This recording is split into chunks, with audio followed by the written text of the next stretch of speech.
Niners Dolphins this time. It's for real.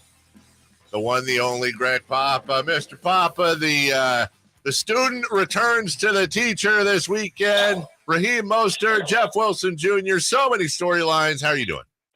Trent Sherfield, River Craycraft. We got John Embry. We got Wes Welker, the wide receiver coach. Yeah. How old is Mike McDaniel? How much younger is he than no, he's older than that. How much younger is he than Kyle? Kyle's 42. So when you go, student versus the teacher and all that, I mean, is there that much of an age? 39 to 42. You're right. More like older brother, younger brother. Got it. That's better. So go ahead. That's the one area of this that kind of. And they're not going to coach against. I mean, they know each other's schemes and all that. But it's really, Mike McDaniel against D'Amico Ryans. It's Kyle against their defensive coordinator Josh Boyer. I don't know. The one thing that's kind of freaking me out a little bit is I'm getting a little bit of a John Gruden against Bill Callahan vibe. Super Bowl 37, and it was John's not only knowledge of the offense because he installed it, and Bill didn't change it a whole lot. Sluggo seam and all that, and John Lynch is calling out the play. But it was also John's knowledge of the Raider players on both sides of the ball. Everybody. He knows all the offensive players, and he knows the defensive players and what they're good at and what they're not good at. And I don't know. That's the one part of this matchup.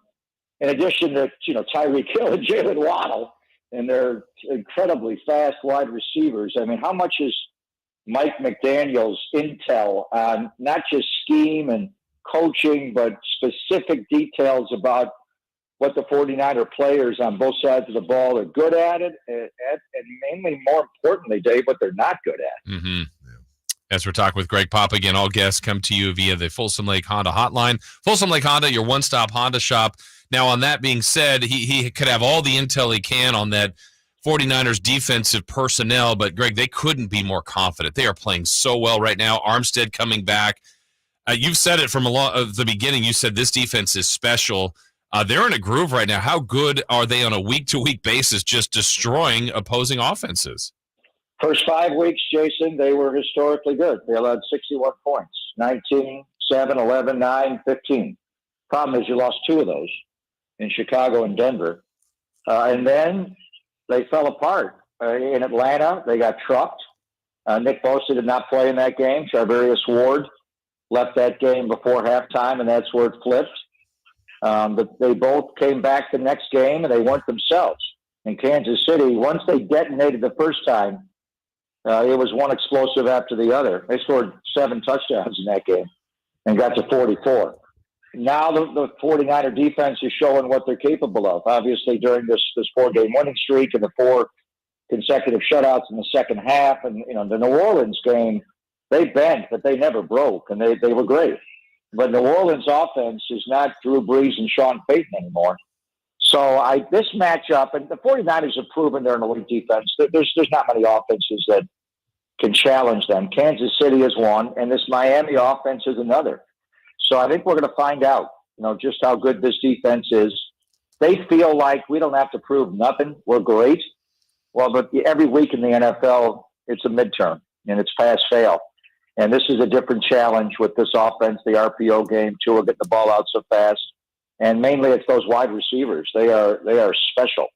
There's no doubt. We know Tyreek Hill from the AFC West, and when he did against the 49ers in the Super Bowl, 2-3 chip jet wasp play, the 3rd and 15 that cost you a Super Bowl, and then Jalen Waddle. Hell, he may be even faster than Tyreek the cheetah. So we're going to find out. I mean, you're going to have to play top down and rally up and tackle these guys, and they're tough to tackle. But this is, Kansas City's offense is special because of that quarterback, and Miami and a lot of the analytics is right behind them as far as explosion rate. So, Jason, we're going to find out exactly what you're asking, how special, how historically good the 49ers defense is, because to win the whole thing, you got to deal with a defense like this. Buffalo's got one. Kansas City's got one. Miami's got one. I don't know if Philly and Dallas, they don't do it quite that way, or Minnesota. They're good offenses, certainly. But if you want to win the whole thing and not just the NFC West, you got to deal with these elite offenses. Voice of the Niners, Greg Papa, joining us. I want to get a little nerdy with you, and I know you can go there when we talk about stats. We were talking about this earlier. Tua Tagovailoa has thrown 38 completions targeting the intermediate middle third of the field. That's 16 more than any other quarterback this year. But last year, with Mike McDaniel as the OC, Jimmy Garoppolo led the NFL with 45 completions targeting that same intermediate middle. Now, with McDaniel coming back here, what's interesting is Fred Warner, since being drafted in 2018, the Niners have allowed just 71 completions in that area. That's 15 less than any other team in the NFL. My question to you, do you anticipate them both going at it, McDaniel and Shanahan and Warner? And do you think that's where the winner or loser may lie, is who wins that part of the field? Right, it's where they attack. Miami's offense is an RPO-based offense, run-pass option, what Stewart ran in Alabama. I just don't see the run option. I think they just throw it. I think that's like a play-action fake. And I was talking to Kyle Shanahan yesterday about it. Is it really an RPO? Is he counting the heads in the box? And if it's light, he gives it to Mostert or Wilson and it's an R? Or if it's, they got a full box, he'll pull it and throw it. And he was talking to Mike McDaniel earlier in the year, and Mike said only one time on the RPO did he give it to Mostert. So to me, it's not an RPO. It's just they throw it. This is a passing game. So if you're the 49ers, I want them to choose the R. I want them to run the ball. So I think, Talanoa Hufanga, this is more of an in-space game. Fred Warner, Dre Greenlaw, Azeez Al-Shire, you got to make sure you have depth at the linebacking level. But if you have too much depth, they're going to come up underneath you. And that's what these guys are great at. Waddle on the crossing routes is just crazy. And so is Tyree. These guys are not only fast, they're both small guys as far as height, but they're tough. They go up at high point balls. They run through tackles. They're tough football players.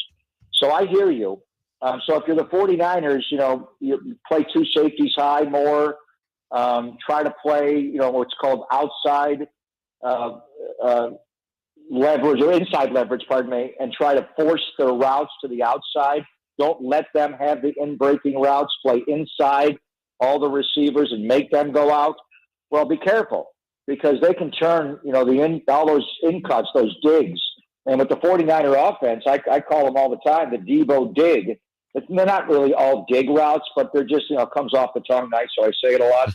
But it's all those in-breaking, in-cutting routes that Debo's so good at, that George Kittle's so good at. Brandon Ayuk runs those power slants. That's what they do, and that's Tua's strength. But the 49ers know that, so I would think the thought is choke off the middle of the field, choke off from numbers to numbers, hash to hash. But then, these guys got extreme speed. So do you really want them going down the sideline on you? And Tua can throw the ball deep down the sideline. So that's the matchup. There's no doubt. Watching them on tape, Dave, it's like, how do they get open all the time?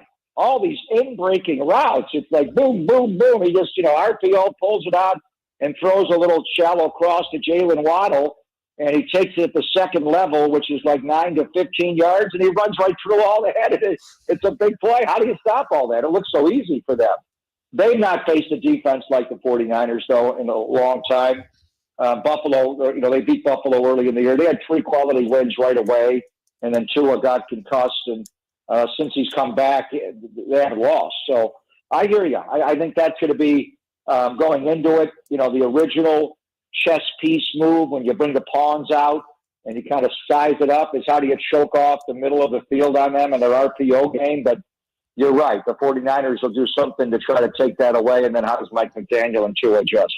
Greg, when they added Christian McCaffrey and Mitchell was coming back, they utilized Debo out of the backfield. It made sense to move on if need be and see what you get in return for a guy like Jeff Wilson Jr. Now that Mitchell's hurt again, unfortunately, McCaffrey's a little banged up, though he says he's good to go. How concerned are the Niners about him? The running back room is still good, but just the depth overall now at that position. Yeah, I hear you. And I think initially they didn't want to trade Jeff Wilson Jr., but they were only getting offers for 6th and 7th round draft picks. So they didn't want to do it. They put around 5 as the price tag. If you give us a 5th round pick, you can have him. And Mike McDaniel came in and offered the 5th, and they made the trade. I think this is something you knew ahead of time, is that Christian McCaffrey has a history of getting hurt. He's never, as far as I can tell, the knee's kind of new. I don't know how bad it is, but it bothered him.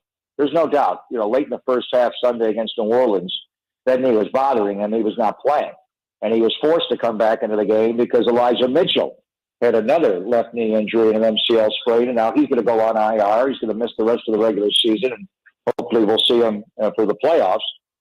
J.P. Mason is very capable. They like him. I think he would be behind Christian. Then Ty Davis-Price would be up as a third back. I don't think they'll take another one up.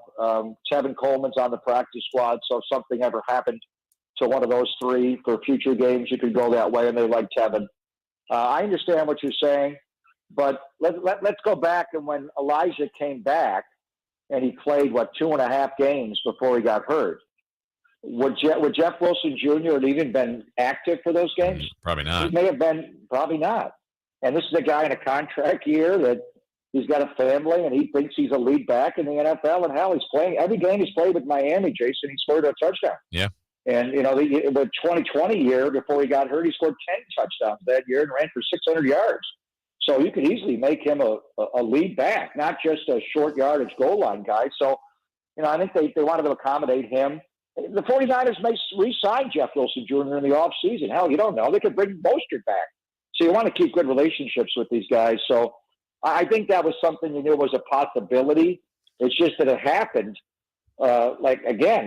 Christian got hurt late in the first half, and then Elijah got hurt on the first carry of the second half.